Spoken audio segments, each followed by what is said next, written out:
Radhe Radhe friends, आज हम लोग पढ़ेंगे हीरो की ठगी। हीरो की ठगी राजस्थान की यह बहुत ही प्रचलित लोक कथा है। एक गांव में एक ठग रहता था, बड़ा ही लालची था। ठगी के नए नए तरीके अपनाता था, पर वह कभी पकड़ में नहीं आता था।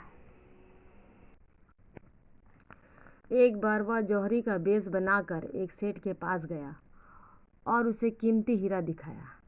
कीमती हीरा देखकर सेठ की आंखें फटी की फटी रह गई। उसने ठग से कहा, शाह जी, मेरे हीरे मैंने बहुत देखे हैं, बस जरा पास से दिखाओ। ठग ने हीरे सेठ के हाथ में दे दिए। सेठ ने उन्हें उलट पलट कर देखा, फिर उसने ठग से कहा, ये हीरे तुम्हें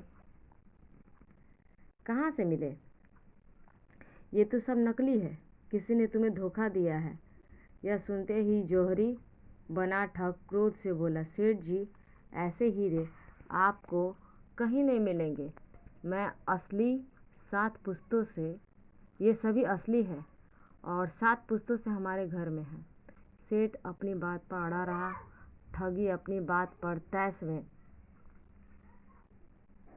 आकर सेठ अपने असली हीरे निकाल लाया। ठग तो यही चाहता था, उसने असली हीरे देखे तो उन्हें पार करने का षड्यंत्र रचने लगा। सेठ ने जल्दी से अपने हीरे छिपा दिए। ठग भी वहां से चला गया। दूसरे दिन भेष बदल कर सेठ जी के पास आया और ठग ने सेठ जी से कहा, सेठ जी, मैं आपको सावधान करने आया हूँ। आपके असली हीरे कल चोरी चले गए थे। चोर मेरे पास ही हीरे बेचने आए थे।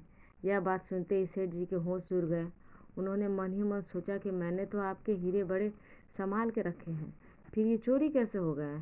इसी बीच ठग ने सेठ को उसके हीरे की पेटी देखी, हूबहू एक पेटी दिखाई और कहा, देखिए, यही है ना आपकी पेटी? चोर ने मेरे मांगने पर वह मुझे खाली पेटी दे दी ताकि मैं आपको बता सकूं।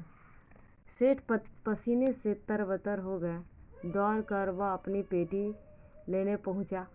पेटी को सुरक्षित देखकर उसे लेकर वापस आया। उसने कहा, देखो, मेरी पेटी तो मेरे पास है।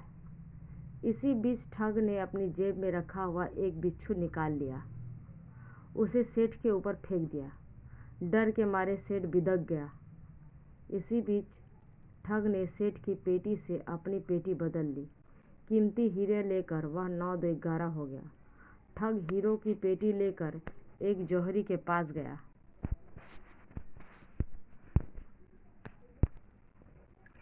ठग हीरो की पेटी लेकर वह जौहरी के पास गया और सौदा करने लगा। वही दूसरा ठग भी वहाँ खड़ा सौदा कर रहा था। जब उसने इतनी कीमती हीरे देखे तो उसकी नीयत डोल गई। हीरो का सौदा न होने से पहले ठग अपनी पेटी लेकर चल पड़ा। उसने एक जंगली डोर से डेरे में आश्रय लिया। दूसरा ठग लगातार उसका पीछा कर रहा था। उसने उसे डेरे में जाते देख लिया। वह रात होने का इंतजार करने लगा। वह भी उसी जगह पहुंच गया जहां ठग सो रहा था। सोए हुए ठग ने हीरो की पेटी अपने सिरहाने रखी थी। एक ईंट पड़ी थी। ठग ने ईंट उठाई और अपनी पगड़ी को अच्छी तरह से लपेट लिया। उसके बाद अपनी तंबाकू की डिबिया निकाली। थोड़ी सी तंबाकू सो रहे ठग की नाक पर छिड़की। सोते हुए ठग को जोर से छींक आई। छींक के साथ जैसे ही उसकी गर्दन ऊपर उठी, दूसरे ठग ने पेटी की जगह वहाँ ईंट रख दी। ईंटों की पेटी लेकर वह चंपत हो गया।